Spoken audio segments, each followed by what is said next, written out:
Good morning, everybody. Uneducated economist here. So I want to carry on from yesterday's video. Yesterday's video, we were talking about semiconductors and how the United States is planning on ramping up production or securing the domestic manufacturers of semiconductors. The idea behind it is it's like for national security reasons, and that we wouldn't be so reliant on foreign producers of semiconductors, and therefore our domestic manufacturers of products that use semiconductors would not be reliant on these foreign producers, and that we would have our own domestic supply. All that sounds really good as far as the idea behind it. The problem with it is it's not going to work. What will end up happening is that if we ramp up production here in the United States, the product that we produce, the semiconductors, will be more expensive than just about anywhere else in the world. And if that starts to take place, foreign competitors will see how much the United States charges or spends on semiconductors, and they will want to try and compete with that. Now, granted, the United States could produce high quality semiconductors, but it would only be a matter of time before foreign producers would also be making high quality semiconductors that would compete with the domestic manufacturers.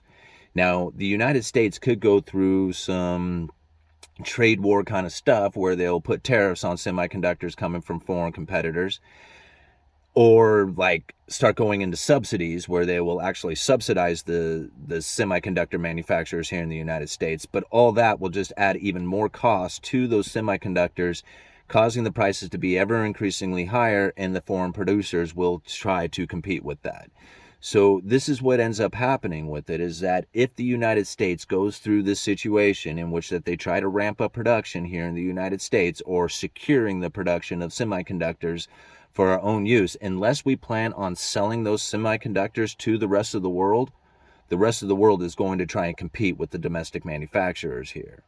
And that will eventually cause a situation in which that the semiconductor manufacturers here will have to compete with the foreign producers. Now, this is all part of the Cantillon effect. Listen to this. I'm just going to read the couple of chapters coming out of Cantillon's essay on economic theory. It's chapter 8, Further Reflections on the Increase and Decrease of Money in a State, because he talks about this exact scenario. Now, listen to this. We have seen the quantity of money circulating in a state may be increased by working its mines, by subsidies from foreign powers, by the immigration of foreign families, by residence of ambassadors and travelers, but above all, by regular and annual balance of trade, from supplying goods to foreigners, and by receiving from them at least part of the price in gold and silver. It is by this last means that a state grows most substantially, especially when its trade is accompanied and supported by ample shipping, and by significant output of raw materials necessary for the production of exported manufactured goods. Okay?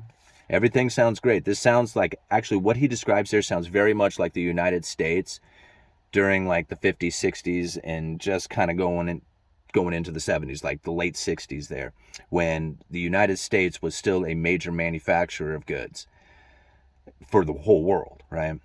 Then we eventually came to a point where we started importing more stuff. Now, this is where he goes in to talk about it. However, the continuation of this commerce gradually introduces a great abundance of money, and little by little increases consumption. Foreign products must be imported to meet this demand, and must be paid for by the reduction of annual balance of trade.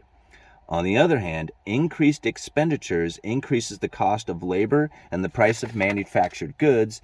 It often happens that some foreign countries try to set up the same kinds of factories for themselves, in which case they stop buying those of the state in question. Although these new established factories and manufacturers are not perfect at first, they do reduce and even prevent the exporting of those goods from the neighboring state into their own country, where they can be acquired at a better price.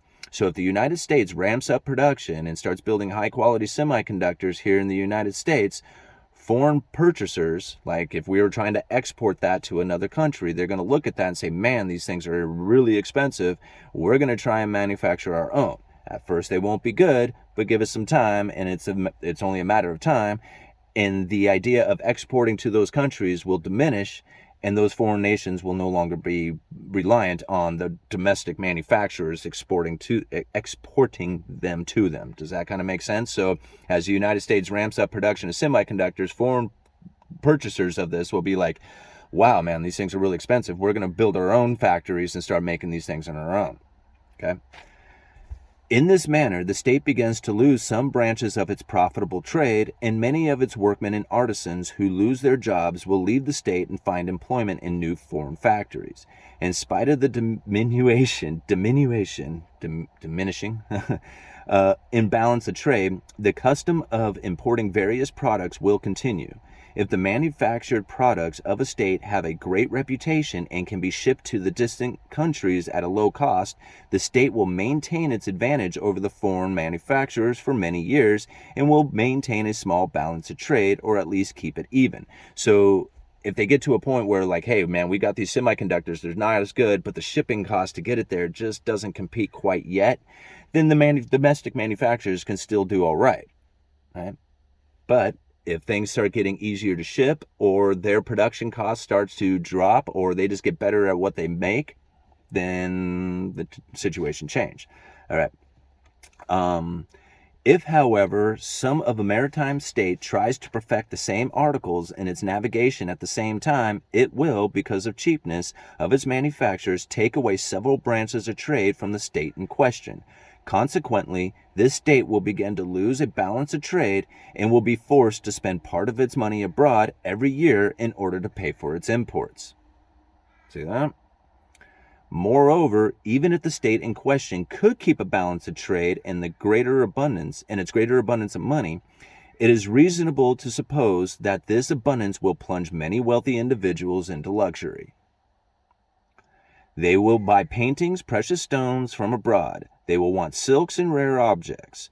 And they set such an example of luxury in the state that in spite of the advantage of its ordinary trade, its money will flow abroad annually to pay for these luxuries. This will gradually impoverish the state and cause it to pass from great power to great weakness. When a state has arrived at its highest point of wealth, and I always assume that comparative wealth of a state consists mainly in their respective quantities of money, it will inevitably fall back into poverty by the ordinary course of things. Too great abundance of money, which gives power to the state so long as it lasts, throws them back impressibly,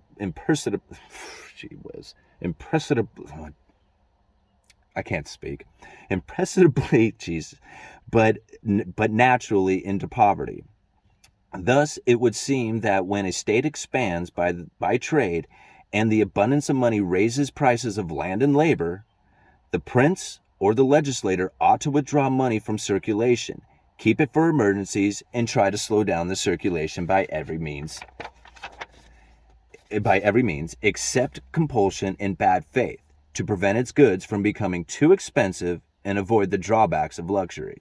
So what he's saying there is that even if you were to ramp up production, you build these really awesome semiconductors, you start exporting these semiconductors to the rest of the world because they're so awesome, that inflow of money coming back to the state will get the people to start buying luxuries from the foreign competition. Just like it happened in the 60s, right? We were ramping up production. We exported more stuff to the rest of the world. Once we started exporting more stuff to the rest of the world, that was a bunch of money coming in. We started getting this money, and we wanted to buy good stuff much cheaper, buy the luxuries of life. So we started importing a lot of luxuries, and now we do not manufacture as much as we export.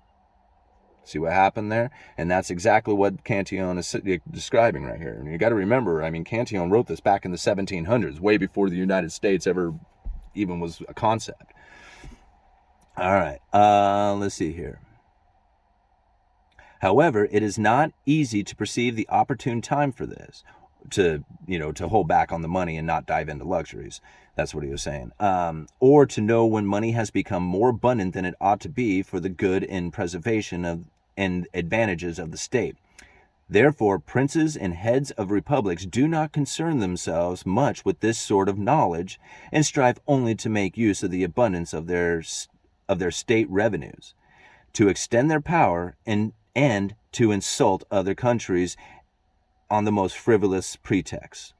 All things considered, working to perpetuate the glory of their reigns and administration and to leave monuments of their power and wealth is perhaps the best that they can do, because according to the natural course of humanity, the state must collapse on its own. They only accelerate its fall a little.